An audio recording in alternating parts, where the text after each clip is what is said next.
Subhanahu wa ta'ala. Kita lanjutkan bahasan kita dari kitab Ar-Riqaq dalam Sahih Al-Bukhari.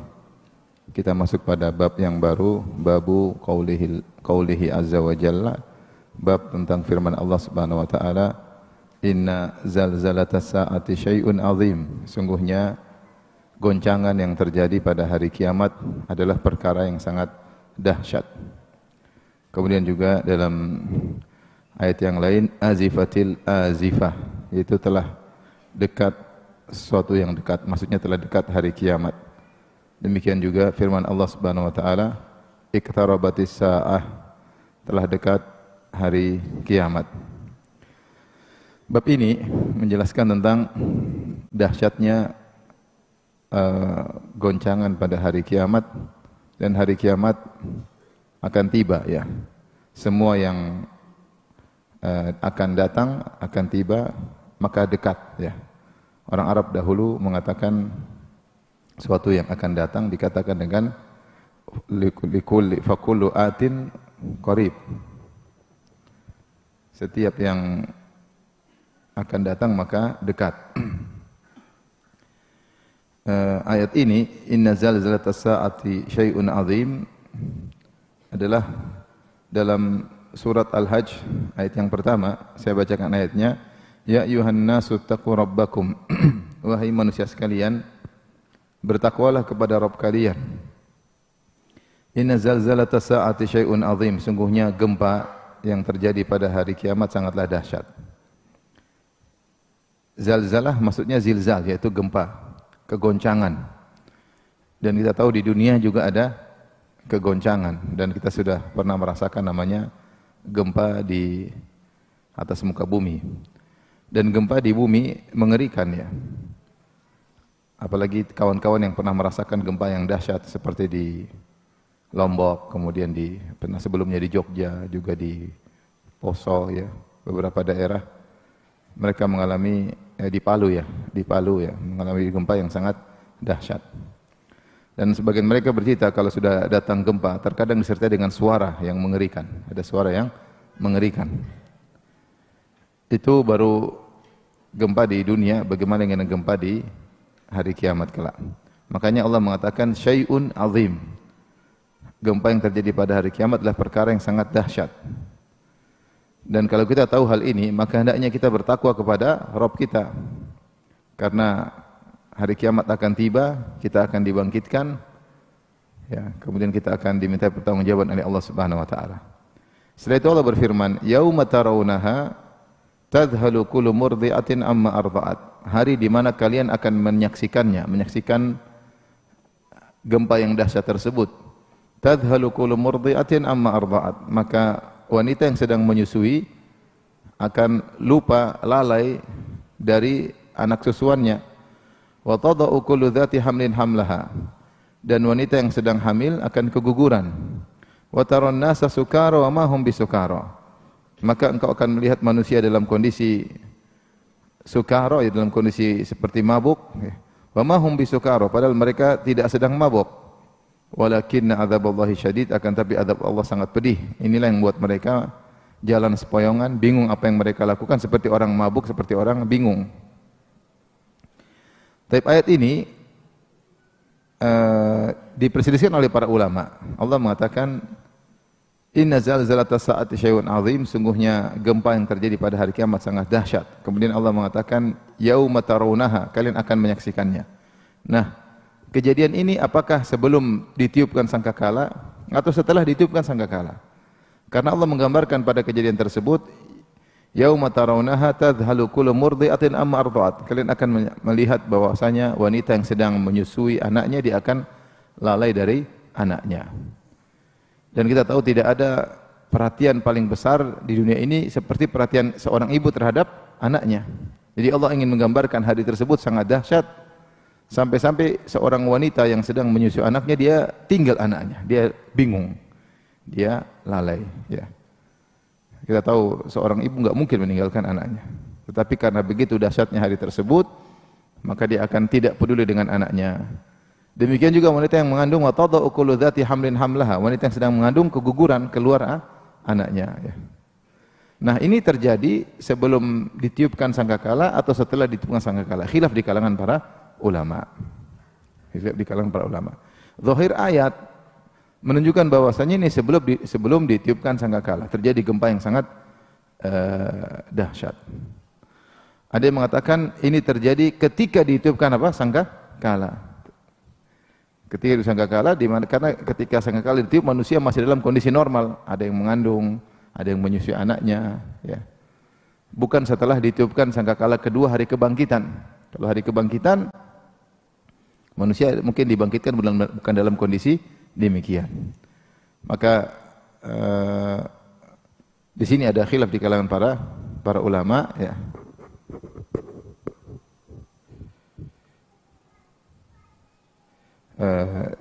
Ada yang mengatakan tadi sebelum ditiupkan sangkakala, ada yang mengatakan ketika ditiupkan sangkakala yang pertama, ada yang mengatakan ketika hari dibangkitkan. Ini khilaf di kalangan para ulama.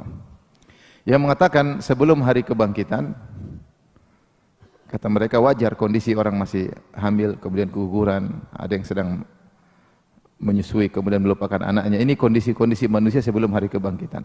Kalau orang sudah ditiupkan sangkakala, kemudian mati, kemudian dibangkitkan, harusnya tidak demikian kondisinya. Tidak sedang mengandung atau tidak sedang menyusui. Sebagian ulama mengatakan tidak. Ini kondisi setelah dibangkitkan. Adapun penyebutan Allah Subhanahu wa taala, kalian akan melihat kalau ada yang menyusui akan melupakan anaknya, ketika ada yang mengandung akan keguguran. Ini adalah metode orang Arab untuk menjelaskan dahsyatnya sesuatu. Artinya mereka seakan-akan Allah berkata, seandainya ada orang yang mengandung bertemu dengan hari tersebut pasti akan keguguran. Seandainya ada orang yang sedang menyusui anaknya, maka dia pasti akan lupa dengan anaknya. Dan ini sama seperti firman Allah Subhanahu wa taala, yauma yaj'alul wildana syiba, hari di mana Allah menjadikan anak kecil menjadi beruban. Saking ngerinya hari tersebut, seandainya kalau ditemui oleh seorang anak kecil maka akan berubah hormon dalam tubuhnya, ketakutan, maka rambutnya jadi putih mendadak karena saking dahsyatnya hari tersebut. Ala kulli hal, beberapa pendapat di kalangan para ulama, ada yang mengatakan sebelum ditiupkan sangkakala, ada yang mengatakan ketika ditiupkan apa? Sangkakala yang pertama, dan ada yang mengatakan setelah hari kebangkitan. Namun ini semua adalah hari yang sangat dahsyat. Allah alam bisawab, ya. Dan Imam Bukhari kemudian menyebutkan ayat yang lain tentang azifatil azifah atau iqtarabatis saah, bahwasanya hari kiamat sudah dekat.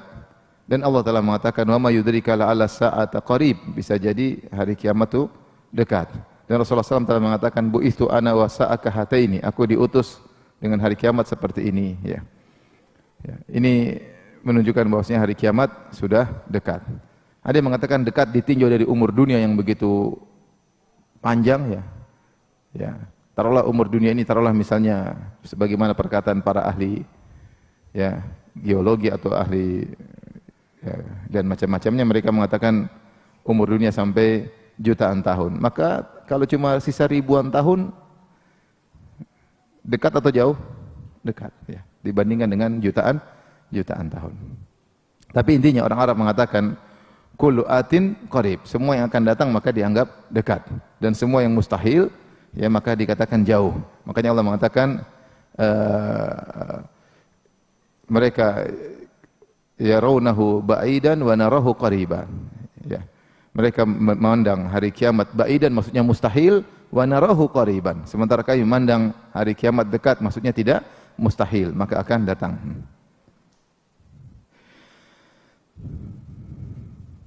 Di sini juga Allah menjelaskan bagaimana manusia ketika hari tersebut sempoyongan seperti orang mabuk, bukan karena sedang minum khamar, tetapi karena dahsyatnya hari tersebut, mengerikan. Tapi kita lanjutkan. Imam Bukhari kemudian membawakan sebuah hadis. Beliau berkata, qala hadatsani Yusuf bin Musa qala hadatsana Jarir anil A'mash an Abi Saleh an Abi Sa'id qala qala Rasulullah sallallahu alaihi wasallam yaqulullah ya Adam. Rasulullah SAW berkata, Allah berkata kepada Adam, ya Adam, wahai Adam, fayaqulu labbaik wa sa'daik. Maka Adam berkata, aku memenuhi panggilanmu ya Allah, ya. aku menyambut panggilanmu ya Allah. Itu makna labbaik wa sa'daik, ya. Yaitu aku menyambut dengan senang, dengan gembira, ya, dengan semangat. Labbaik wa sa'daik. Wal khairu fi yadaik, dan kebaikan berada di kedua tanganmu. Kemudian Allah berfirman, yaqulu akhrij ba'than nar. Wahai Adam, keluarkanlah dari keturunanmu orang-orang yang akan dimasukkan dalam neraka jahanam. Ada yang mengatakan ini terjadi ketika setelah hari kebangkitan. Maka Allah perintahkan kepada Adam untuk mengeluarkan keturunannya yang akan dimasukkan dalam neraka jahanam. Qala wa ba'thun nar. Apa itu orang-orang yang dikeluarkan untuk menuju neraka jahanam? Qala min kulli alfin tis'ami'atin wa tis'atan wa tis'in. Dari 1000 keturunanmu keluarkan 999 masuk neraka. Yang satu surga, 999 masuk neraka. Fadzaka hina yashibus saghir. Dan itu terjadi, yaitu dikirimkannya keturunan Adam masukkan neraka, hari di mana yashibus saghir, di mana anak kecil menjadi beruban. Itu setelah hari kebangkitan. Wa tada'u kullu dzati hamlin hamlaha. Hari di mana ketika wanita yang sedang mengandung akan keguguran. Wa taron nasa sukara wa ma hum bisukara, dan kau melihat orang-orang dalam kondisi sepoyongan seperti orang mabuk padahal mereka tidak sedang mabuk. Walakinna adzaballahi syadid. Akan tapi azab Allah sangat pedih. Ini Rasulullah cerita kepada para sahabat. Akan datang suatu hari di mana Adam diperintahkan oleh Allah, keluarkan anak keturunanmu dari 1000 orang, 999 masuk neraka, yang satu masuk surga. Kapan terjadi? Yauma yashibus saghir. Hari itu ketika hari kiamat di mana anak kecil menjadi beruban, wanita yang sedang menyusui lupa dengan anaknya, wanita yang sedang mengandung keguguran. Kemudian fashtadda dzalika alaihim, maka para sahabat ketika mendengar hadis ini mereka merasa berat. Faqalu, mereka berkata, ya Rasulullah, ayyuna dzalika rajul? Siapa di antara kami yang merupakan satu dari 1000 itu ya Rasulullah? Artinya siapa yang mau selamat? Dari 1000 cuma satu yang selamat. 999 masuk neraka, yang satu masuk surga. Siapa yang bisa jadi satu orang tersebut? Sahabat merasa berat. Maka Rasulullah SAW berkata, abshiru, fa inna min Ya'juj wa Ma'juj alfan wa minkum rajulan. Bergembiralah wahai para sahabatku, dari kalian satu orang, dari Ya'juj Ma'juj 999.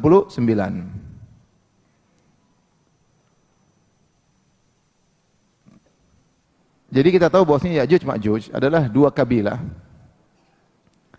yang tertahan di zaman Zulkarnain, ya tidak? Ya. Mereka melakukan kerusakan di atas muka bumi, maka datang sekelompok orang kepada Zulkarnain, ya. Inna Ya'juj wa Ma'juj fil ard, fahal naj'alu laka kharjan ala an taj'ala baina wa bainahum sadda. Wahai Zulkarnain, maukah engkau bikinkan bagi kami suatu benteng? Kami akan beri upah kepada engkau. Jadikanlah kami suatu penutup yang menghalangi mereka untuk keluar. Maka akhirnya Zulkarnain bikin benteng, Sad Zulkarnain, dia bikin Sad itu benteng penutup, ya. Sehingga Zulkarnain tidak bisa sehingga Ya'juj Ma'juj tidak bisa keluar dari tempat tinggal mereka. Dan mereka beranak pinak sejak zaman itu, mereka beranak pinak terus. Dan mereka cepat beranak pinak. Di bagian bumi yang mana wallahu alam, kita enggak tahu, ya. Dia mengatakan daerah-daerah Rusia sana, ya. Kemudian mereka nanti akan keluar menjelang hari kiamat. Mereka akan keluar menjelang hari kiamat. Dan mereka berdasarkan hadis ini adalah keturunan Adam alaihissalam. Mereka juga dari keturunan Adam alaihissalam. Mereka bukan makhluk dari aliens dari luar angkasa, enggak. Mereka juga keturunan Nabi Adam alaihissalam. Makanya ketika Allah mengatakan keluarkanlah dari keturunanmu penghuni neraka, 999 masuk neraka, satu masuk surga. Kata Nabi di antaranya dari Ya'juj Ma'juj.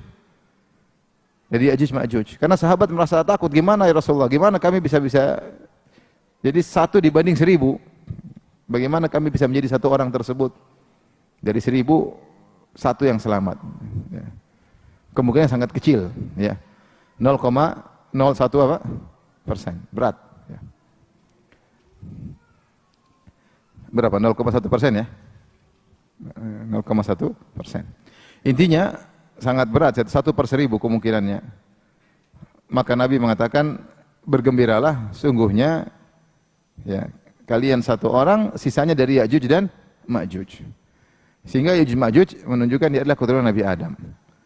Adapun riwayat-riwayat yang tidak jelas menyatakan Ya'juj Ma'juj, ada yang tingginya tinggi sekali sampai sekilo lebih.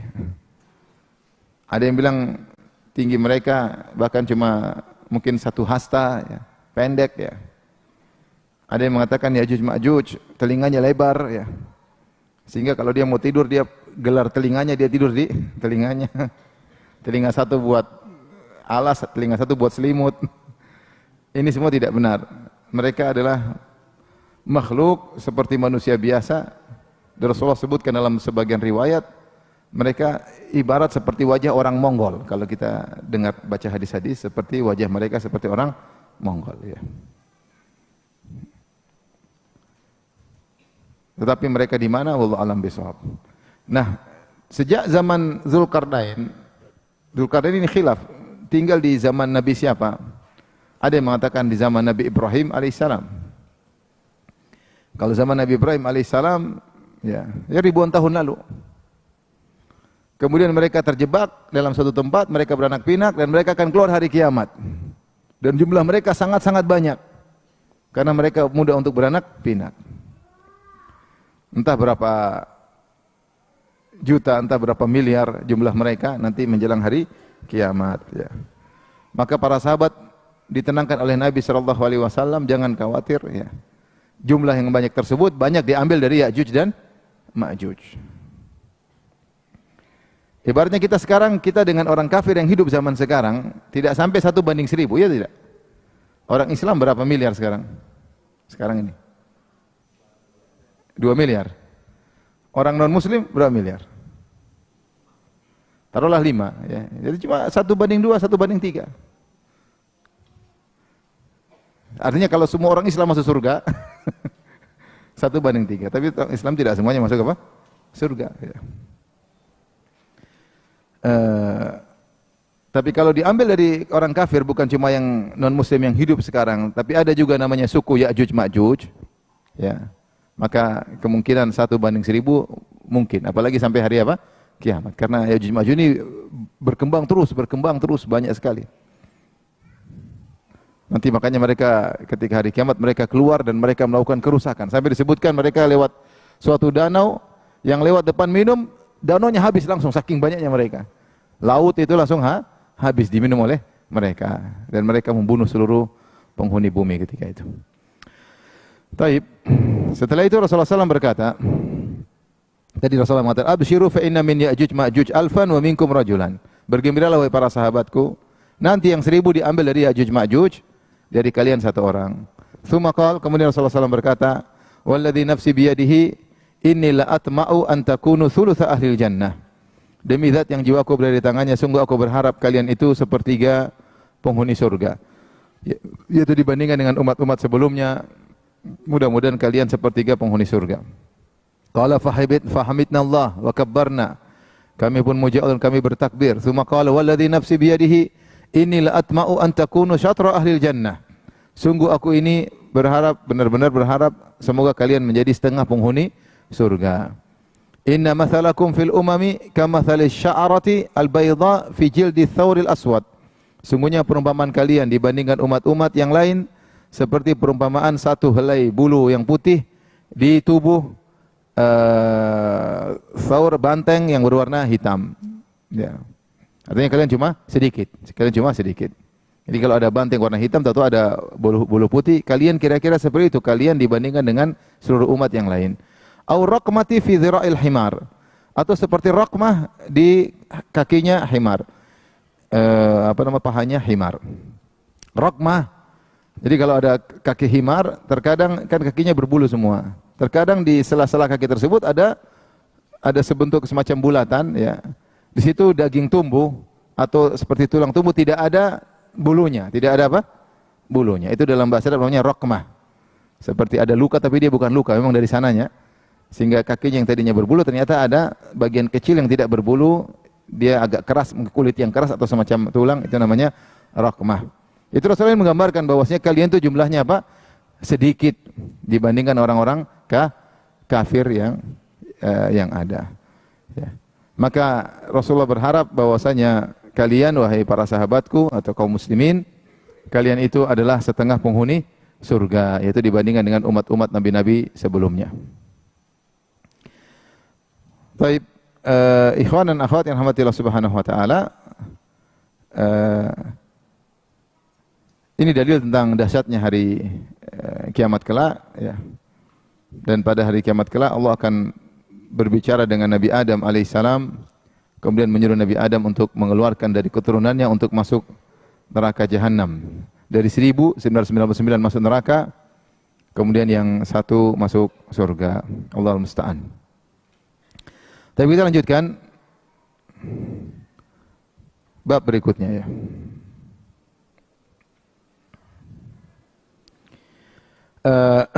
Kita tahu dalam Al-Quran, ikhwan dan akhwat, Allah sebutkan tentang dahsyatnya hari kiamat, ya. Seperti idza zulzilatil ardu zilzalaha, hari di mana ketika bumi digoncangkan dengan segoncang-goncangnya. Wa akhrajatil ardu athqalaha, kemudian bumi mengeluarkan isi perutnya. Ini kondisi. Kemudian juga Allah mengatakan idza samaa'un syaqqat, ketika langit terbelah. Dalam ayat yang lain idza samaa'un fatarat, ketika langit dirobek oleh Allah Subhanahu wa taala. Wa idzal kawakibun tatharat, ketika bintang-bintang berjatuhan, ya. Kemudian juga Allah mengatakan wa takunul jibalu kal ihnil manfush, yaitu gunung diangkat kemudian diterbangkan oleh Allah Subhanahu wa taala seperti bulu yang diterbangkan. Kemudian ditabrakkan oleh Allah, kemudian dihancurkan. Allah berfirman, "Yas'alunaka 'anil jibal faqul yansifuha rabbi nasfa fayadharuha qa'an safsafa." Mereka bertanya kepada engkau tentang gunung, katakanlah gunung tersebut akan dihancurkan oleh Allah Subhanahu wa taala. Maka Allah akan menjadikan bumi datar tanpa ada gunung, tanpa ada lembah. Ya, hari yang mengerikan ini yang di mana bumi bergoncang, kemudian gunung dicungkil, kemudian ditabrakkan oleh Allah Subhanahu wa taala, kemudian langit terbelah, kemudian bintang-bintang berjatuhan. Ini apakah semua orang akan melihatnya atau cuma orang-orang yang terburuk pada hari kiamat kelak? Ini khilaf di kalangan para ulama. Ada yang mengatakan bahwasanya yang melihatnya hanyalah orang-orang yang di penghujung umur dunia, yaitu ketika ditiupkan sangkakala yang pertama, maka mereka melihat seluruh kedahsyatan tersebut. Dan mereka adalah syirarul khalqi indallah. Mereka seburuk-buruk manusia pada hari kiamat kelak. Ketika Nabi SAW menjelaskan tentang syarrun nas, yaitu syirarul khalq, orang yang paling buruk, yaitu man adrakathumus sa'ah, orang-orang yang bertemu dengan hari kiamat. Mereka adalah orang yang terburuk. Makanya ketika menjelang hari kiamat, ya, terjadi kerusakan besar-besaran. Tidak ada lagi yang salat, tidak ada yang mengucapkan lagi Allah Allah. Sampai akhirnya Ka'bah dicungkil oleh seorang Habasyi, datang dia cungkil Ka'bah dan tidak terjadi apa-apa. Kerusakan luar biasa. Saat itulah kemudian tiba jadi hari kiamat. Jadi yang menemukan hari tersebut adalah orang-orang yang sangat buruk di sisi Allah Subhanahu wa taala. Nah, mereka yang melihat dahsyatnya ketika alam semesta dirubah oleh Allah Subhanahu wa taala, ya. Langit terbelah, gunung bintang-bintang berjatuhan, kemudian gunung-gunung diangkat, dihancurkan, ya. Ini pendapat sebagian ulama, ya. Bahwasanya semua kedahsyatan tersebut hanya terjadi, ya, dilihat oleh orang-orang sebelum hari kebangkitan. Ada yang mengatakan bahwasanya itu terjadi tidak dilihat oleh siapapun, ya. Tetapi ketika ketiup sangkakala pertama, manusia mati semua. Kemudian antara baina nafqatain arba'in atau arbaun, di antara tiupan pertama, tiup kedua ada 40 hari atau 40 masa. Nah, kejadian berubahnya alam semesta itu antara dua tiupan, Ada pendapat ini kalau tidak salah pendapatnya Safari ini, ya, dia mengatakan di antara dua tiupan sehingga tidak disaksikan oleh manusia. Baru kemudian terjadi hari kebangkitan. Ada yang mengatakan kejadian alam semesta yang rusak ini dilihat oleh semua manusia. Manusia dibangkitkan baru melihat itu semua. Bagaimana dahsyatnya kekuasaan Allah Subhanahu wa taala yang merubah alam semesta dengan dihancurkan kemudian dirubah. Allah ganti yauma tubaddalul ardu ghairal ard, yauma tubaddalul ardu ghairal ardi was samawat. Hari di mana bumi diganti dengan bumi yang lain, langit diganti dengan langit yang lain. Dan mereka akan melihat proses itu semua. Akhirnya Allah siapkan suatu tempat yang baru namanya padang mahsyar. Padang mahsyar. Sebagaimana pernah kita jelaskan. Nah, padang mahsyar ini pun khilaf di kalangan para ulama. Apakah dia bumi baru didatangkan oleh Allah ataukah bumi yang lama dimodifikasi? Saya lebih condong bahwasanya padang mahsyar adalah bumi yang lama yang kita pijaki sekarang ini, yang mengalami proses perubahan besar-besaran, kemudian dimodifikasi oleh Allah, kemudian jadilah padang mahsyar. Intinya hari tersebutlah hari yang sangat dahsyat.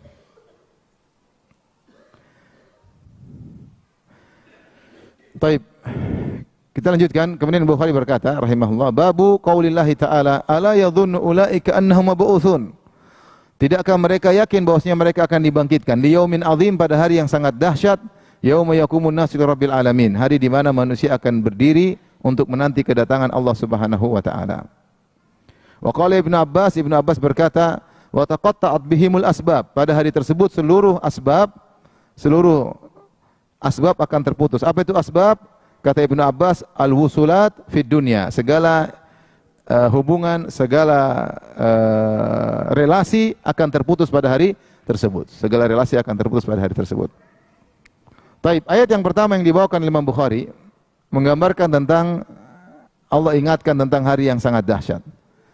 Ayat ini terkait dengan al-mutaffifin. Kata Allah Subhanahu wa taala, wailul lil mutaffifin. Celaka bagi orang-orang yang melakukan tatfif. Tatfif itu mengurangi takaran dengan ukuran sedikit, bukan besar. Ibaratnya kalau orang jualan baik takaran maupun timbangan. Ibaratnya kalau orang jual minyak 10 liter, dia kurangi jadi 10,9 liter misalnya. Dia cuma kurangi ya 100 mili misalnya. Dia kurangi sedikit. Sehingga orang yang beli tidak sadar bahwasanya dikurangi karena dia melakukan tatfif, cuma sedikit. Kalau dikurangi sekilo ketahuan atau seliter ketahuan. Sama kalau dijual beras harusnya 10 kilo, dia cuma kasih 9 kilo 9 ons. Ada 1 ons dia kurangi. Sehingga orang yang beli tidak sadar. Ya, karena kalau dia kurangi 10 kilo jadi cuma 8 kilo ketahuan, kurang 2 kilo. Makanya mereka berani melakukan ini. Dan Allah mengatakan wailul lil mutaffifin, celaka bagi orang-orang yang mengurangi takaran atau timbangan meskipun cuma sedikit. Kata Allah, alladzina idza iktalu 'alan nasi yastawfun. Kalau mereka beli barang, mereka mau barangnya dipenuhi. Kalau mereka beli minyak 10 liter, mereka maunya 10 liter. Enggak mau dikurangi meskipun cuma 1 mililiter, enggak mau. Kalau mereka beli beras 10 kilo, mau mereka 10 kilo. Enggak mau dikurangi meskipun cuma 1 ons. Ya, tidak mau mereka. Mereka mau lengkap 10 kilo. Tapi ketika mereka menjual, mereka kurangi takaran atau timbangan. Kata Syekh Muhammad bin Shalih Al-Utsaimin rahimahullah, ayat ini sebenarnya masalah timbangan ini sekedar contoh, sampel dari Allah Subhanahu wa taala agar kita kemudian menganalogikan kepada segala hal bahwasanya orang yang tercela adalah orang yang hanya bisa menuntut haknya tapi tidak menunaikan kewajiban. Hanya bisa menuntut haknya, tidak menunaikan kewajiban. Kalau orang beli, dia berhak menuntut haknya supaya timbangannya dipenuhi, itu hak dia. Tapi kalau dia menjual, harusnya dia tunaikan hak pembeli. Dia juga penuhi, tidak kurangi. Jangan kalau dia beli, dia ingin dipenuhi, kalau dia jual, dia kurangi. Itu namanya menuntut hak, tidak menunaikan apa? Kewajiban. Meskipun perkara yang sedikit. Meskipun perkara yang sedikit. Maka demikian pula dalam perkara-perkara lain, kalau kita misalnya hubungan misalnya antara bos dengan pegawai, janganlah jadi bos hanya bisa menuntut agar haknya dipenuhi. Wahai kalian pekerjaku, kita sudah ada kontrak kerja, harus kerja 8 jam, jangan sampai dikurangi, jangan sampai ada namanya pengangguran terselubung, jangan sampai buang-buang waktu, lagi kerja kemudian main-main medsos, hanya buang-buang waktu, tidak sesuai dengan kesepakatan. Dia punya hak untuk menuntut, karena kita kontrak kerja sehari 8 jam, 8 jam tersebut harus maksimal untuk pekerjaan. Kamu jangan kurangi, kalau kurangi dosa. Tapi waktu begitu gajian, dia tidak muncul ya. Nah, ini namanya dia hanya bisa nuntut pegawai, tapi dia tidak menunaikan kewajibannya sebagai bos. Sehingga akhirnya gaji tersebut tertunda-tunda, kadang dibayar secara cicil, padahal anak buahnya sudah bekerja dengan sempurna, dengan sebaik-baiknya. Ya. Ini namanya hanya bisa menuntut hak, tidak menunaikan kewajiban. Sama seperti pegawai, sebaliknya pegawai nuntut sama bos untuk memberikan gaji pas tanggal 25 setiap bulan harus 100% turun gaji. Tapi ternyata dia kerja tidak serius. Ada waktu-waktu dia main-main, ada dia korupsi waktu, sehingga waktu tidak dia manfaatkan untuk kerja sebagaimana tanda tangan kontrak yang dia sepakati. Maka ini tercela termasuk dalam ayat ini. Demikian juga misalnya antara, sebagian ulama mengatakan di antara misalnya penguasa dengan rakyat. Penguasa punya aturan-aturan, dia minta kepada rakyat untuk dipenuhi, harus bayar ini, bayar itu, bayar ini, bayar anu, ya. Untuk jalannya suatu negara. Maka kalau dia nuntut rakyat untuk memenuhi, maka dia harus menjalankan kewajibannya sebagai penguasa, ngurusin rakyat. Ya. Jangan sampai dia hanya minta rakyat untuk membayar, kemudian dia tidak ngurus rakyat. Dia hanya menuntut hak namun tidak menunaikan apa? Kewajiban. Maka penguasa seperti ini celaka. Demikian juga sebaliknya, rakyat yang hanya menuntut penguasa, penguasa harusnya begini, harusnya begini, harusnya begini, harusnya begini, tapi ketika ada kewajiban yang harus dia tunaikan, dia tidak tunaikan. Maka jangan jadi orang dalam hidup ini hanya bisa nuntut, tidak menunaikan apa? Kewajiban. Sampai dalam skup yang kecil antara suami istri,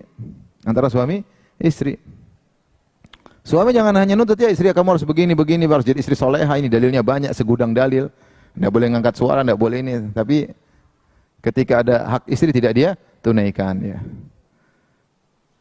Maka ini tidak boleh. Demikian juga istri tidak boleh hanya bisa nuntut, mas kamu harus ini, belikan anu, kebutuhan ini, sandang, pangan, papan harus dipenuhi, ya. Beli baju lah, beli inilah, tempat tinggal lah, makanan lah, semua. Tapi ketika suami minta haknya, ternyata dia tidak layani suaminya. Ini repot pada hari kiamat kelak. Maksudnya kita dalam segala hubungan, kita dengan anak kita jangan nuntut, nak kamu harus jadi anak berbakti, tapi kita tidak perhatian sama anak. Mereka punya hak untuk kita didik, hak untuk kita nasihati, hak untuk kita temani jalan-jalan. Kita nuntut kamu harus jadi begini, harus begini, harus begini, harus begini. Jangan sampai demikian. Hanya bisa nuntut, kita tidak tunaikan hak anak. Demikian juga anak tidak boleh begitu, hanya nuntut, nak saya kan anak pak, ibu, saya kan anak bapak, ibu, harus ada ini gini. Orang tua sudah bekerja, berusaha, kita tidak berbakti pada orang tua. Maksud saya dalam segala hal, hidup ini selalu terikat dengan hak dan kewajiban, siapapun kita. Kita ini punya hak dan punya apa? Kewajiban. Lihat, kewajiban yang ada sekitar kita, coba kita cek. Kewajiban terhadap istri ada. Saya sebagai suami misalnya, saya punya kewajiban terhadap istri, punya kewajiban terhadap anak, punya kewajiban terhadap orang tua, punya kewajiban terhadap pegawai, saya punya pegawai, ya. Punya kewajiban terhadap misalnya tetangga, punya kewajiban terhadap pembantu, punya kewajiban terhadap supir, punya terhadap pegawai kantor, saya punya kewajiban banyak. Saya harus penuhi. Tapi saya juga punya hak. Yang penting kewajiban saya penuhi. Kalau hak saya tidak dikasih, saya akan minta hari kiamat. Kan begitu ceritanya. Tapi jangan sebaliknya, kita hanya nuntut hak. Sama pegawai, kamu harus kerja begini, kamu harus kerja gini, tapi sama anak harus begini, sama tetangga harus begini. Ternyata kewajiban kita tidak penuhi. Ini yang repot. Maksud saya dalam hidup ini, pastikan antum semua ini, kewajibannya orang lain sudah antum penuhi. Kewajiban antum terhadap orang sudah antum penuhi. Ibu-ibu, coba pikir. Ibu hidup, apa kewajiban ibu? Kewajiban ibu terhadap suami, jelas ini yang paling berat. Sudah enggak hak suami dipenuhi semuanya? Kalau belum, segera istighfar, ya. Minta maaf sama suami. Kewajiban sama anak-anak, sudah belum? Anak-anak dinasihati enggak? Bukan cuma dicekokin makanan aja, dinasihati, dibimbing, diajak ngobrol. Sudah belum? Tetangga sebelah pernah enggak hak tetangga dipenuhi? Coba dicek, kalau sakit dicuekin atau bagaimana, ada yang lapar, ada yang kita kasih makan enggak, atau kita cuekin aja, coba dicek. Sama orang tua, sama kakak adik, sama pembantu, sudah enggak menunaikan hak kita pada pembantu? Pembantu suruh kerja melulu, di luar jam kerja enggak dikasih apa? Tambahan misalnya. Ini enggak boleh. Intinya, kalau kita hanya bisa nuntut hak, tidak menunaikan kewajiban, kita celaka. Allah berkata, wailul lil mutaffifin. Ini sekedar contoh aja, celaka bagi orang-orang yang melakukan tatfif, mengurangi takaran. Ya, disebut sedikit karena ini yang tidak ketahuan, ya. Maka celakalah orang-orang yang kemudian misalnya jualan minyak di pom bensin dikurangi, ya. Harusnya beli full tangki misalnya sekian liter dengan harga sekian, ternyata dikurangi. Dan itu kejadian, ya. Saya pernah ada yang beli, keluarga yang beli bensin, mobil tertentu. Mobil ini kalau kita lihat di peraturan sudah tahu mobil ini maksimalnya sekian puluh liter. Begitu beli dari kosong, ternyata lebih daripada apa? Kapasitas. Misalnya mobil tersebut kapasitasnya 50 liter misalnya. Ternyata ketika bayar di pom bensin, ternyata 60 misalnya. Berarti kan dia bohong 10 liter. Dijulis kapasitas paling maksimal cuma berapa? 50 liter. Ternyata ketika bayar, ternyata jadi bayar 60 liter. Dari mana 10 liter datang? Kalau bukan dari penipuan pom bensin. Ini hari kiamat gimana seperti ini? Apalagi kalau ribuan mobil dia bohongin. Ngeri. Ngeri. Ini contoh. Sama seperti orang misalnya jual gas. Gasnya ditulis 3 liter, ternyata 2,8. Dan itu benar. Benar 2,8 maksudnya. Tulisnya 3 liter atau 3 kilo, bukan 3 liter, apa 3 kilo. Ternyata hakikatnya 2,8. Ya jangan tulis 3 kilo dong. Itu bohongin masyarakat. Sampai ada yang bilang memang harus ditulis sekian supaya keuntungannya buat bagi-bagi antara orang-orang yang ingin dibagi-bagi. Luar biasa. Sampai ada kawan berhenti dari kerjaan seperti ini. Karena dia tahu isinya tidak sampai 3 kilo. Cuma 2, sekian. Kenapa segini ya? Karena sisanya nanti buat bagi-bagi katanya. Nipu masyarakat. Yang ditipu masyarakat miskin. Yang biasanya orang seperti ini bukan orang miskin, mereka apa namanya orang kaya, tapi tamak. Makanya Allah mengatakan, "Ala yadhunnu ulaika annahum mab'utsun." Tidakkah mereka yakin bahwasanya mereka akan dibangkitkan, akan dimintai pertanggungjawaban? Kalau mereka yakin akan dimintai pertanggungjawaban, mereka tidak akan melakukan demikian. Tidak akan berani menzalimi orang lain, tidak akan berani menahan hak orang lain. Ya, ente kalau ada pegawai waktunya gaji, ente tidak gaji, ente gunakan dulu uangnya, nanti setengah bulan lagi. Ente akan ditanya, ente akan binasa hari kiamat. Tapi kalau anda yakin akan dibangkit oleh Allah, anda tidak akan menzalimi, anda kasih. Sudah. Hak orang dulu diutamakan, jangan dulu. Makanya kalau kita punya, dalam hidup ini kalau kita punya kewajiban, selesaikan dulu. Awal bulan antum punya duit, semua yang mau digaji, gaji dulu. Listrik bayar dulu, ini bayar semua selesai. Ada sisa baru ente mau beli apa terserah. Jangan sampai anda beli ini, beli anu, terus ada gaji pembantu yang telat, ada gaji sopir yang telat, ada gaji pegawai yang telat, ya.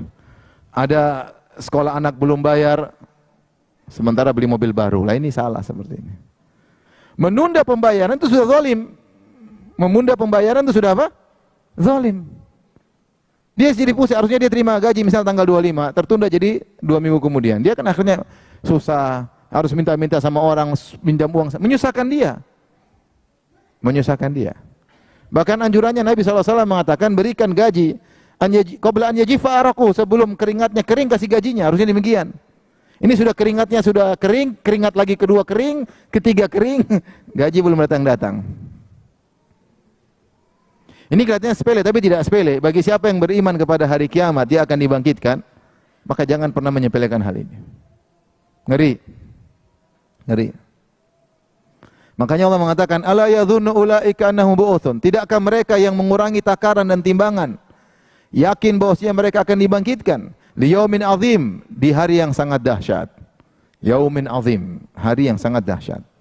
Hari apa itu? Yauma yaqumun nasu rabbil alamin, hari di mana manusia berdiri untuk menanti kedatangan Allah Subhanahu wa taala. Di antara nama-nama hari kiamat adalah Yaumul Qiyamah. Al-Qiyamah diambil dari kata al-qiyam, yaitu berdiri. Karena orang-orang pada hari tersebut berdiri, tidak ada yang duduk, tidak ada yang berbaring, berdiri. Entah berapa tahun lamanya menanti kedatangan Allah Subhanahu wa taala. Ya, keletihan luar biasa, kepayahan luar biasa. Maka orang kalau ingat hari tersebut, sudahlah enggak usah macam-macam. Hidup ini yang penting antum makan, antum minum. Apalagi antum masih hidup, alhamdulillah kan, masih hidup kan? Di antara kita ada yang gemuk kan? Alhamdulillah sudah. Semua apalagi mau menzalimi orang ngapain? Karena kadang-kadang karena ketamakan aja, tamak. Dan subhanallah, orang kalau udah kena penyakit ini bukan orang miskin, ini orang kaya yang begini, yang rakus. Sudah dapat duit banyak, sudah korupsi banyak, terus bertambah-tambah korupsinya, tidak berhenti-berhenti. Sudah jeblos penjara, keluar masih korupsi lagi. Sudah jadi penyakit. Susah. Nas'alullah as-salamah, ya. Hari kiamat kayak apa? Apalagi saya sering sampaikan, hati-hati korupsi. Korupsi itu terkait dengan hak banyak orang. Kalau seorang melakukan kezaliman pada satu orang, musuh dia cuma satu orang. Tapi kalau dia curi uang negara, waduh.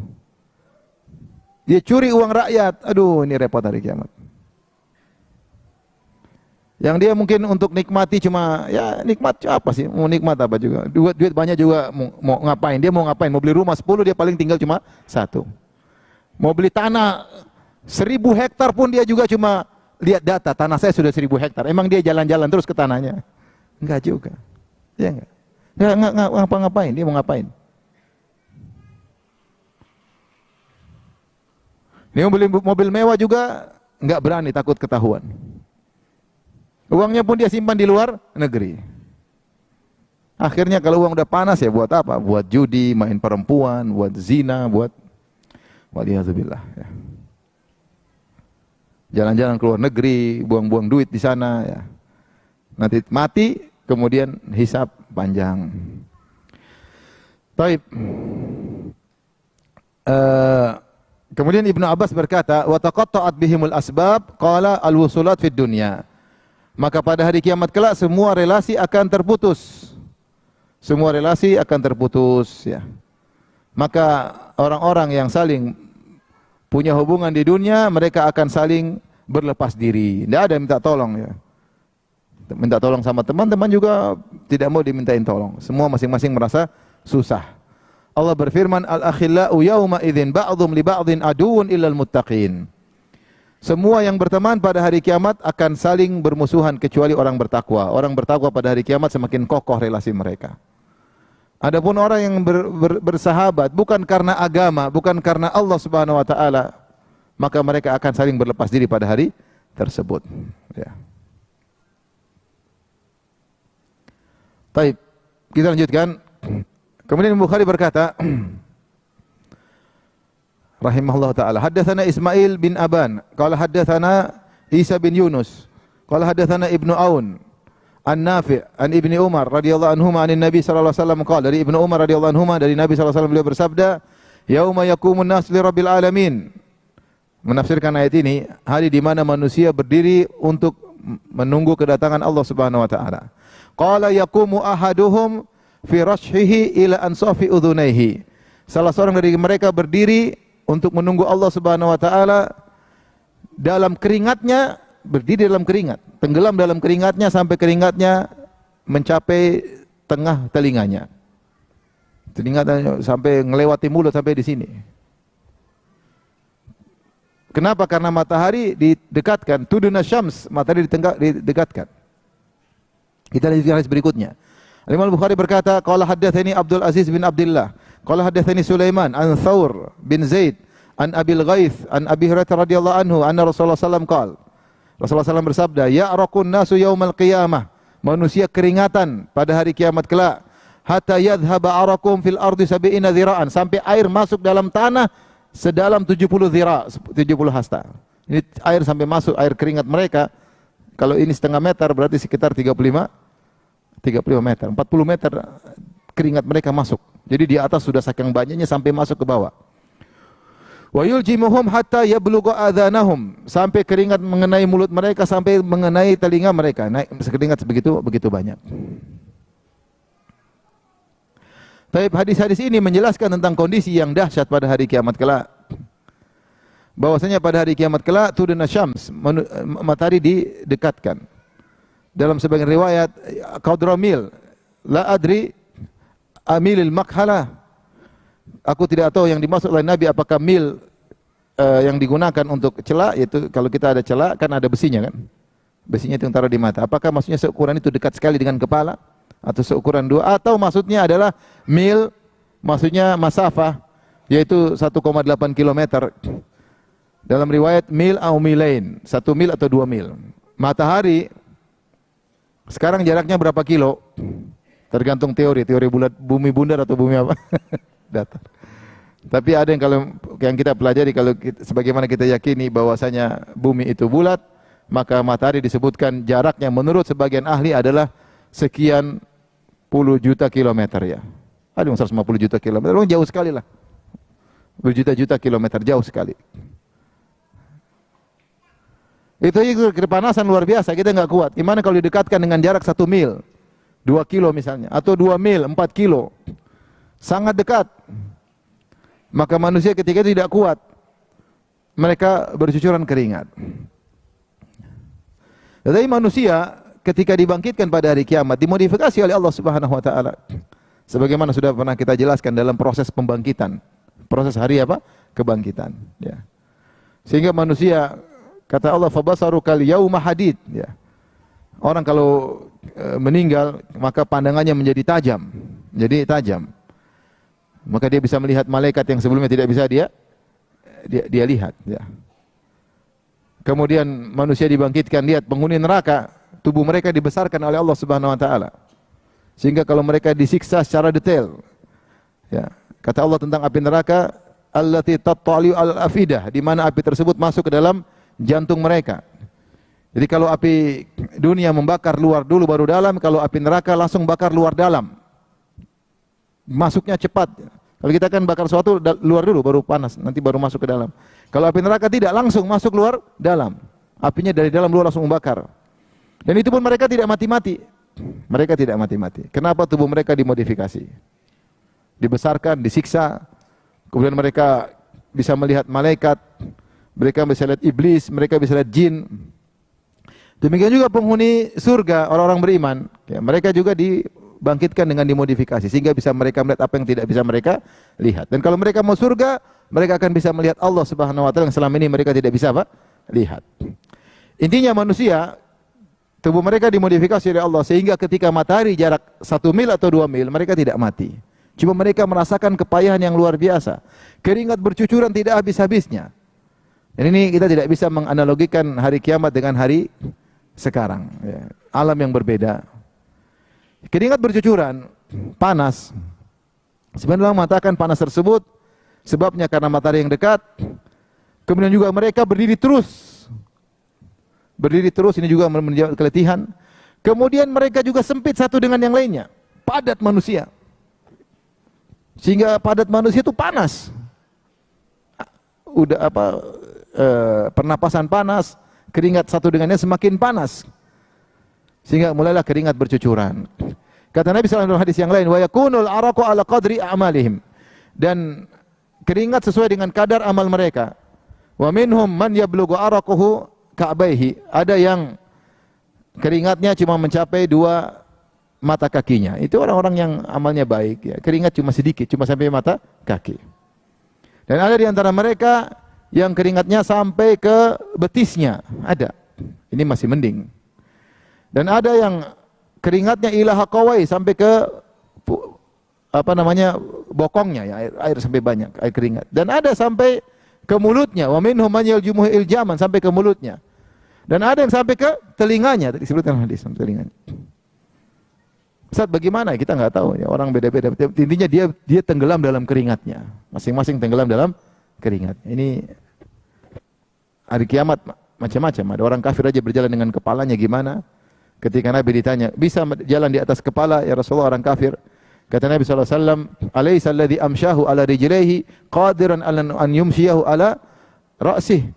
Bukankah yang telah membuat dia mampu berjalan di atas kakinya, mampu untuk membuat dia berjalan di atas kepalanya? Allah mampu. Oleh karenanya kondisi hari kiamat tidak bisa dianalogikan dengan kondisi alam dunia sekarang. Taib, keringat bercucuran saking banyaknya sampai keringat tersebut masuk ke dalam bumi. Kenapa? Karena terlalu lama mereka berdiri. Terlalu panas, terlalu lama sampai air pun masuk dalam tanah. Kita sekarang di atas muka bumi, kalau ada banjir mungkin air tidak masuk sampai ke dalam. Kalau masuk mungkin sedikit. Ini airnya sampai menembus 40 meter ke dalam. Saking lamanya keringat tersebut. Ada yang mengatakan mereka berdiri sampai ratusan tahun. Sebagian salah mengatakan 300 tahun sebelum Allah datang. Ada yang mengatakan mereka berdiri 1000 tahun sebelum Allah datang. Untuk menyidang mereka. Maka di antara perkataan indah dari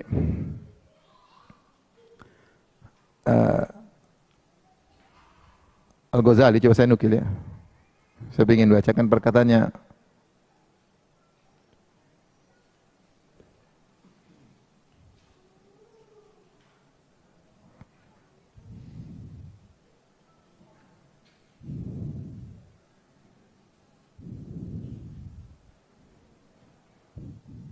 Saya bacakan ya. Berkata Al-Ghazali yang dinukil oleh dalam kitab Ibnul Mulaqin dalam kitab Tawdih, dia berkata, "Wa alam anna kulla arakin la yukhrijuhu at-ta'abu fi sabilillah min jihadin wa hajjin wa qiyamin wa siyamin wa taraddudin fi qada'i hajati muslimin wa tahammuli masyaqqatin fi amrin bima'ruf aw nahyin an munkar fasayukhrijuhu al-haya'u wal khawfu fi sa'idil qiyamah." Perkataan, ingat, kata Al-Ghazali, ketahuilah semua keringat yang tidak keluar di dunia ini karena ketaatan. Orang keluar keringat, ada yang kata Ghazali, ada yang keluar keringat karena letih fisabilillah. Mungkin dia keringatnya keluar karena jihad, atau keringatnya keluar karena salat malam, keringatan, keletihan. Apalagi kalau musim panas salat malam, keringat. Capek badan, keringat. Kita kadang-kadang orang salat malam ada AC tetap aja bisa keringat karena berdiri terlalu lama. Wahajin, keringat yang keluar karena haji. Wasiyamin, keringatnya keluar karena dia berpuasa. Keringatnya taraddudin fi qada'i hajatil muslim, dia keringat keluar karena membantu seorang muslim, jalan ke sana, temani dia ke sini, cari bantuan untuk dia ngurusin orang, dia berkeringat. Wa tahammuli masyaqqatin fi amrin ma'ruf, atau dia menyuruh kepada yang ma'ruf, dia jalan berdakwah ke sana, berdakwah ke sini, keringatan. An-nahyi 'anil munkar, atau dia mencegah kemungkaran, dia ingatkan orang ini enggak boleh, ini haram, dia diomelin orang dan dia berkeringat.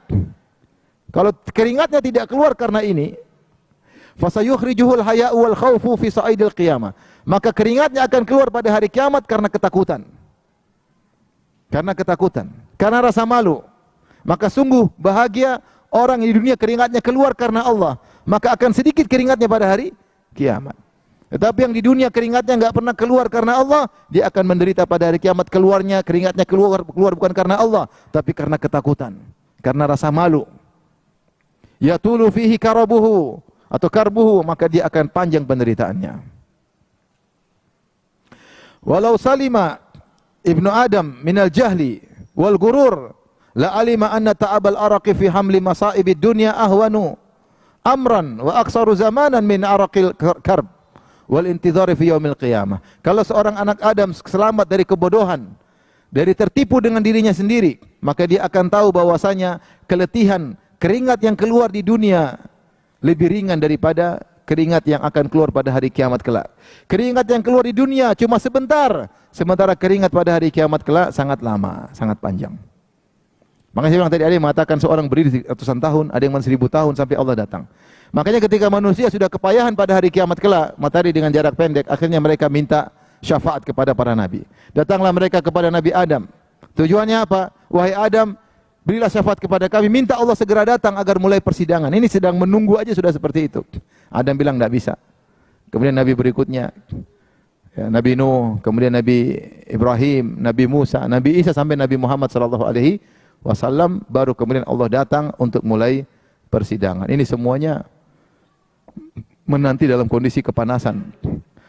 Tapi meskipun demikian, sebagaimana sudah sering kita sampaikan, ada orang-orang yang bahagia di hari yang susah seperti itu, yaitu orang-orang dinaungi oleh naungan Allah. Sab'atun yudhilluhumullah fi yaumin la dhilla illa dhilluh. 7 golongan yang Allah naungi pada hari tidak ada naungan kecuali naungan Allah Subhanahu wa taala. Siapa aja mereka? Yang pertama, imam yang adil, pemimpin yang adil. Sungguh bahagia pemimpin yang adil. Orang semua susah, dia dinaungi oleh Allah.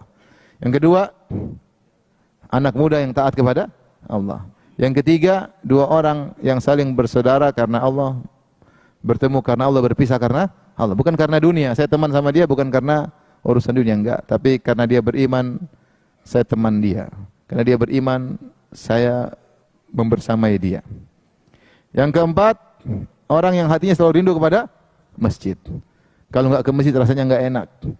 Dia menanti-nanti kapan azan duhur, kapan azan asar, pingin ke masjid. Ini orang luar biasa. Yang kelima, seorang laki-laki dirayu oleh wanita cantik jelita kaya raya, kemudian dia mengatakan, aku takut kepada Allah. Subhanallah. Kalau ada cewek cantik kaya raya goda antum, antum jawab, ini akhafullah, pahalanya luar biasa. Dinaungi pada Allah, oleh Allah pada hari kiamat. Cuma jawab sederhana apa? Ini akhafullah. Dia telepon, ini akhafullah. Matikan. Antum dinaungi Allah pada hari kiamat. Tapi cewek siapa yang mau telepon antum? Gak ada yang telepon-telepon. Kalau telepon pun gak cantik. Kalau cantik pun tidak kaya. Ini cantik kaya. Dia cuma bisa berjuang dalam waktu 1 menit atau 5 menit untuk mengatakan saya takut kepada Allah. Lihat balasannya di hari sangat dahsyat. Dia dinaungi oleh siapa? Allah Subhanahu wa taala.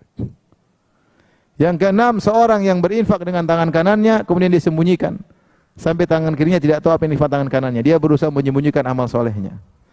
Dia sampai pada tahapan berbahagia kalau orang lain tidak tahu amal solehnya. Latih diri.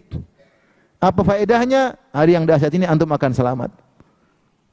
Jangan terpedaya dengan orang-orang yang bangga dengan amal solehnya, publish amal solehnya. Antum jangan ikut-ikutan. Karena antum akan berhadapan, kita akan berhadapan hari yang sangat dahsyat. Di antara yang bisa menyelamatkan adalah menyembunyikan amal soleh. Kalau sedekah enggak usah cerita-cerita. Jangan cerita secara jelas apapun isyarat, jangan. Berusaha agar menutupinya sampai orang tidak tahu. Dan yang terakhir, seorang yang sendirian kemudian mengingat Allah, kemudian dia pun menangis.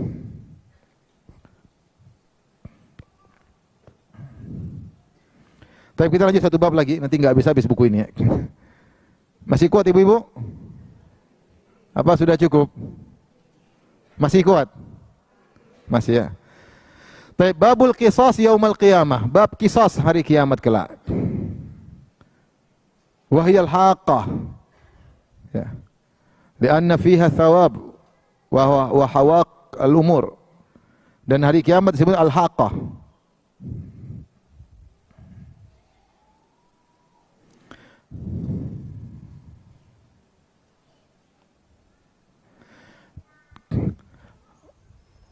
Kemudian juga al-haqqatu wal haqqatu wahidun, kata Imam Bukhari, al-haqqah dan al-haqqah sama maknanya. Wal qari'ah, hari kiamat juga namanya al-qari'ah. Wal ghasyiyah, hari kiamat juga namanya apa? Al-ghasyiyah. Hari kiamat juga namanya wasakhah. Sakhah. Hari kiamat juga namanya at-taghabun, wat-taghabun. Ghabnu ahlil jannati ahlan nar. Ya. Baik. Di sini Al-Imam Bukhari membawakan bab al-qisas. Al-qisas maksudnya mengambil hak dari orang lain. Yang hak kita di dunia diambil sama dia, maka kita ambil hak kita pada hari kiamat kelak. Itu namanya qisas. Seorang dizalimi di dunia dan dia tidak sempat mengambil haknya, dia akan mengambil pada hari kiamat kelak. Namanya qisas. Oleh karena ini terkait dengan perbuatan zalim. Dan kezaliman itu kembali pada 3 perkara. Terkait dengan jasad fisik darah seorang, terkait dengan harta seseorang, dan terkait dengan harga diri seorang. Makanya Rasulullah SAW mengatakan, inna dima'akum wa amwalakum wa aradakum haramun alaikum. Sungguhnya darah kalian, maksudnya darah yaitu nyawa, jiwa, fisik, haram kepada kalian untuk dilanggar. Wa amwalakum, demikian juga harta, jangan ngambil harta orang, haram untuk dilanggar. Wa aradakum, dan harga diri kalian jangan dilanggar. Jangan kalian menjatuhkan harga diri orang lain, jangan menjatuhkan citra orang lain. Itu semua perbuatan zalim. Kalau kalian melakukannya, kalian akan diqisas pada hari kiamat kelak. Kemudian Imam Al-Bukhari mengatakan yaumal qiyamah, qisas yang terjadi pada hari kiamat kelak. Tadi kita sebutkan hari kiamat, disebut hari kiamat karena orang berdiri dalam waktu yang lama. Tidak ada yang duduk, tidak ada yang nongkrong, tidak ada yang berbaring, tidak ada yang tidur, semuanya berdiri. Adapun al-haqqah, al-haqqah, hari kiamat disebut nama al-haqqah. Ada yang mengatakan karena pada al-haqqah, karena pada hari tersebut akan ada ganjaran. Ganjaran akan diberikan, yaitu segala kebenaran akan terungkap dan segala kebatilan akan terungkap. Ya. Ini ada yang mengatakan demikian. Namanya semuanya akan benar-benar nyata, al-haqqah. Semuanya akan benar-benar akan terungkap. Dan di situ ada ganjaran, di situ ada pahala, di situ ada juga siksaan, dosa. Kemudian dia mengatakan al-haqqah karena di situ adalah keseriusan. Di hari kiamat tidak ada namanya main-main, tidak ada canda-candaan, semua serius hari kiamat. Semua serius. Makanya semua hak serius benar-benar. Tidak ada canda-candaan.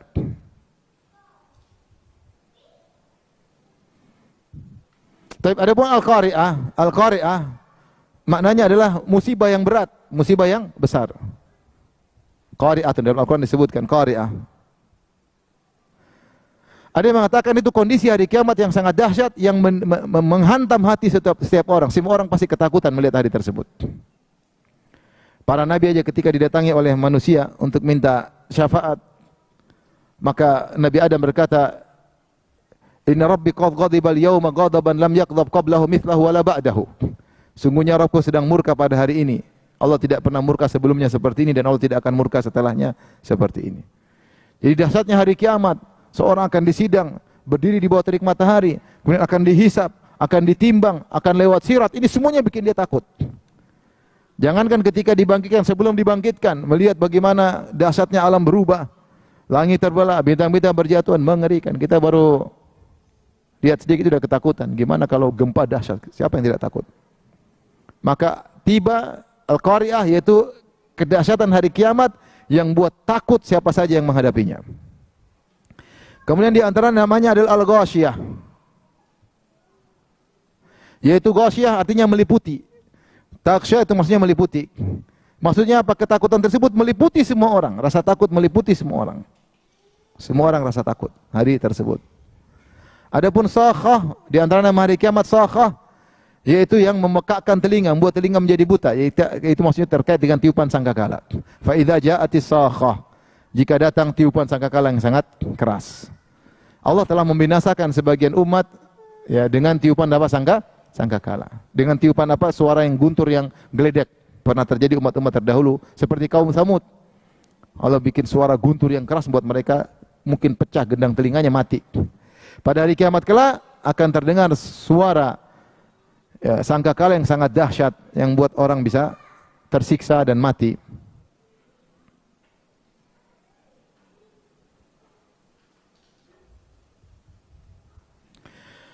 Kemudian Taghabun, yaitu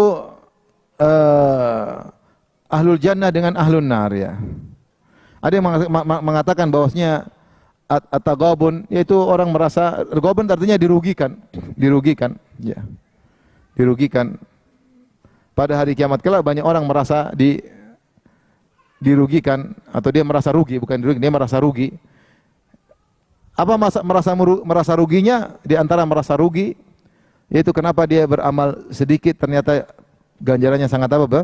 Besar, sehingga dia merasa rugi ketika itu. Waduh, kenapa dulu saya cuma sedikit amal solehnya, padahal ganjarannya sangat besar. Makanya Rasulullah SAW mengatakan, nikmatani maghbunun fihi makathirun minan nas.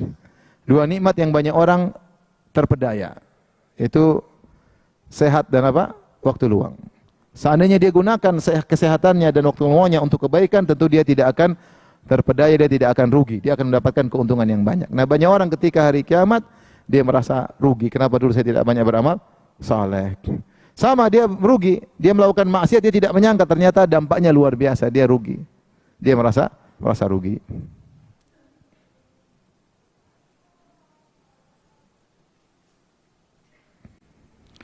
Baik, kita lanjutkan.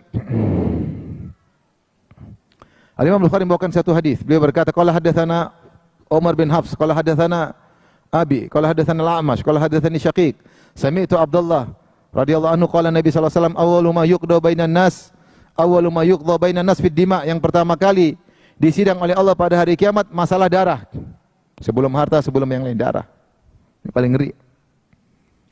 Sidang, siapa yang pernah pukul orang, siapa yang pernah bunuh orang, siapa yang pernah tikam orang, siapa yang pernah gampar orang. Sidang, ini yang pertama. Ya, ini yang sangat mengerikan, terkait dengan hak orang lain. Lebih parah daripada mencuri harta orang lain. Lebih parah daripada menjatuhkan harga diri orang lain. Yang paling parah melukai, membunuh, ini paling mengerikan. Makanya yang pertama kali disidang adalah masalah darah. Sampai dalam hadis disebutkan seorang akan datang membawa, dia tarik tangan si fulan. Dia bilang, "Ya Allah, si fulan telah membunuh saya." Sampai dalam riwayat kepalanya, dia pegang kepalanya, keluar darah. Dia bilang, "Si fulan telah membunuh saya." Maka Allah tanya, "Kenapa kau bunuh dia?" Kalau karena jihad tidak ada masalah, tapi kalau karena kezaliman maka dia akan disiksa. Yang pertama kali masalah darah. Ngeri masalah darah. Makanya jangan pernah ikut serta dalam masalah pertumpahan darah, hati-hati. Baik secara fisik maupun secara ide maupun secara provokasi, hati-hati. Jangan ikut memprovokasi, karena kalau ada orang meninggal gara-gara provokasi kita juga kena getahnya. Apalagi sama kaum muslimin, janganlah, jangan. Apapun keributan, jangan sampai ada pertumpahan darah. Jangan. Sebagian orang luar biasa provokasi. Ketika ada pertumpahan darah dia kabur, yang paling pertama kabur. Dia selamat. Sementara orang bodoh tertipu akhirnya tertumpah darah. Dipikir ketika dia provokasi dia paling jagoan, padahal ketika hari mengerikan kabur duluan.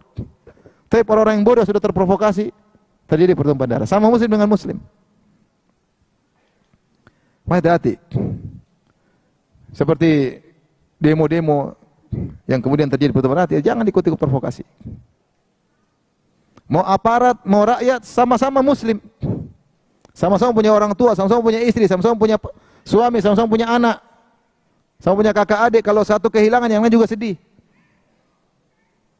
Nah kalau sudah provokator masuk, semua kehilangan kontrol. Akhirnya terjadi pertumpahan darah. Jangan nggak sepele, satu aja yang mati cuma satu, bukan mas satu yang ngeri. Karena saya tahu ada sebagian orang seperti itu, provokator. Begitu hari hanya dia kabur duluan. Akhirnya kaum muslimin ada yang meninggal. Jangan, ini yang paling pertama disidang oleh Allah dalam masalah apa? Masalah darah. Maka jangan kita ikut-ikutan dalam hal pertumpahan darah. Apapun yang terjadi jangan angkat pedang, jangan.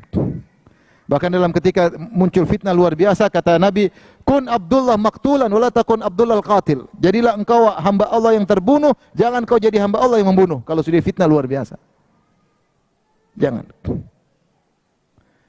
Ketika Sa'ad bin Abi Waqqas diajak untuk urusan fitnah, dia tidak mau. Dia bilang, datangkan kepadaku satu pedang yang bisa bilang ini pantas dibunuh, ini enggak. Kalau ada pedang seperti itu saya ikut. Dari mana ada pedang seperti itu?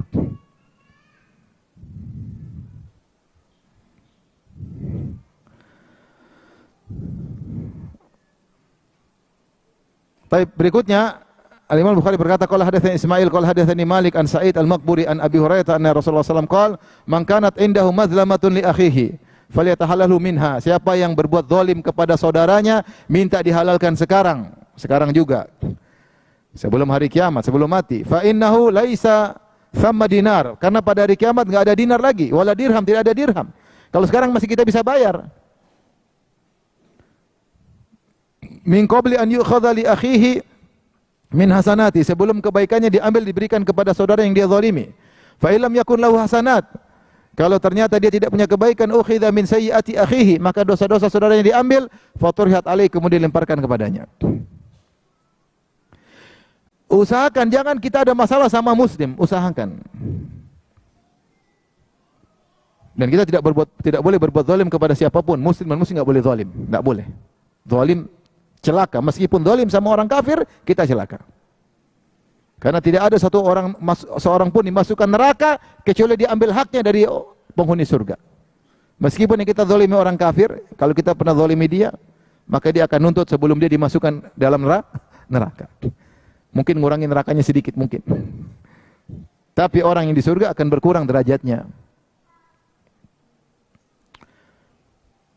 Tapi masih mending kalau kita ada masalah sama non-muslim. Yang paling parah kalau masalah sama orang apa? Muslim. Makanya ketika Umar ditikam, dia tanya, siapa yang tikam saya? Disebut Majusi. Jadi alhamdulillah. Yang tidak menjadikan dia masalah dengan orang muslim. Umar tidak ingin nanti di hari kiamat bersidang dengan lawan orang sama muslim. Enggak gampang. Makanya dalam hidup ini kita berusaha meninggal tidak punya masalah sama orang, meskipun itu mustahil. Apalagi pedagang. Apalagi dai, mungkin namanya dai pasti menasihati ini, pasti mengingkari ini, pasti ada masalah. Tapi kalau kita bisa meninggal tidak ada masalah sama orang tua, enggak ada, alhamdulillah. Masalah sama istri enggak ada, sama suami alhamdulillah enggak ada. Masalah sama kakak adik alhamdulillah enggak ada. Masalah sama tetangga alhamdulillah tidak ada. Masalah sama klien alhamdulillah enggak ada. Masalah sama bos alhamdulillah enggak ada. Masalah sama anak buah alhamdulillah enggak ada. Alhamdulillah, bersyukur sama Allah. Karena kalau ada masalah pasti ada yang zalim, pasti ada yang dizalimi. Alhamdulillah kalau kita yang dizalimi. Kalau kita yang menzalimi, repot hari kiamat. Sampai ketika Rasulullah SAW ditanya oleh seorang sahabat, "Ya Rasulullah, saya punya budak-budak. Mereka membangkang, mereka begini, kurang ajar, yang saya pukul mereka ya Rasulullah. Saya maki mereka, saya pukul mereka." Kata Rasulullah, nanti lihat di hari kiamat. Kalau ternyata kezalimanmu lebih besar, repot. Akhirnya dia takut, dia perdekakan budak-budaknya. Oleh karena seorang waspada, jangan asal ngomong, jangan asal bicara, jangan asal komentar, karena semua tercatat. Kalau kita punya masalah sama orang, segera minta dihalalkan sekarang. Minta dihalalkan sekarang, jangan ditunda-tunda. Jangan ditunda-tunda. Saya ketemu seorang syekh di Madinah. Dia pernah dikata-katain sama orang lain. Lama. Setelah sekian tahun, artinya akhirnya orang itu menyesal karena ngata-katain syekh ini. Kemudian dia telepon syekh ini. Syekh ini cerita langsung sama saya. Bukan guru saya, cuma saya kenal. Kemudian dia bilang, "Syekh, anta Syekh Fulan?" Kata dia, "Iya." "Mohon maaf, saya pernah gini-gini, saya minta nomor rekening antum. Kau minta berapa saja saya kasih." Dia ingin minta ridho apa? Karena pernah menjatuhkan harga diri orang, dia ingin bayar dengan apa? Uang. Kata saya ini, saya tidak perlu duitmu, dimatikan HP-nya. Karena syekhnya juga kaya. Maksudnya untuk beri pelajaran. Ya. Makanya kalau di dunia kita pernah gibah orang, kita kasih duit masih mending. Kata Syekh Utsaimin, kalau kita gibah orang, terus dia tahu kita gibah dia, kita datang, kita tolong maafin saya. Dia bilang, "Enggak, udah kasih 5 juta mau enggak?" Kalau dia ridho, kasih aja. Daripada urusannya di mana? Di akhirat. Satu kebaikan itu mahalnya luar biasa. Satu kebaikan terkait dengan nasib antum, surga atau neraka. Selamat dari neraka atau masuk neraka, satu kebaikan punya pengaruh. Kalaupun antum mau surga, satu kebaikan punya pengaruh untuk meningkatkan kualitas kenikmatan yang didapatkan, kualitas di surga. Oleh karenanya, dalam hidup ini jangan pernah cari masalah. Kalau punya masalah, segera minta dihalalkan sekarang. Saya sering sampaikan cerita, ada kawan saya pernah mau dipukul sama orang sekitar tahun 2000, diginiin sama orang lain, mau dipukul.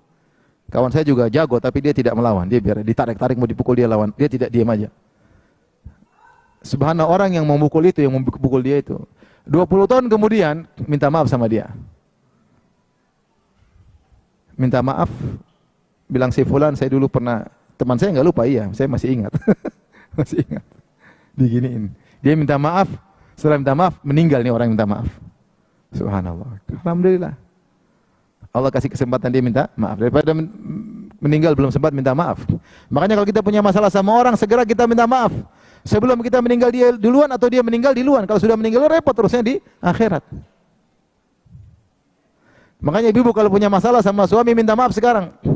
Sebelum ibu meninggal duluan. Atau sebelum suami meninggal duluan, repot nanti hari kiamat.